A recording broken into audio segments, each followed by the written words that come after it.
Mana shu aytilgan 20 tadan ortiq foyda bitta kalimada bor. Badan sog'ligi, jasad quvvati, musibatlardan omon bo'lishlik kimga yoqmaydi?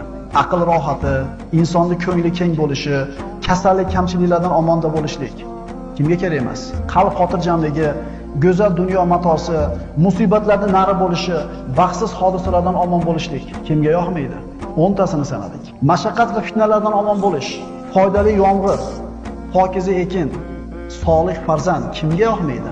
Halol moli dunyo, keng rizq, xatolarni o'chirilishi, hasanotlarni ziyoda bo'lishi, darajani ko'tarilishi va alal oqibat Allohning diydorini ko'rishlik kimga ham yoqmaydi? Mana shu aytilgan 20 tadan ortiq foyda bitta kalimada bor. Astagfirulloh va atubu ilayh. Nabiy sollallohu alayhi vasallam aytganlar: "Kullu bani adama xattoun va xoyrul xatta'ina tawwabun." Odam bolasi borki, xato qiladi. Gunoh qilmaydigan odamning o'zi yo'q. Chunki payg'ambar sollallohu alayhi vasallam aytadilar, odam bor, xato qiladi. Endi xato qilishlarda eng yaxshisi tavba qiluvchisi.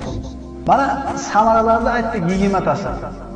Endi mana shu so'zlarni, mana shu aytilgan dorini Qur'ondan, payg'ambar sollallohu alayhi vasallamning so'zlaridan dalilini keltiramiz.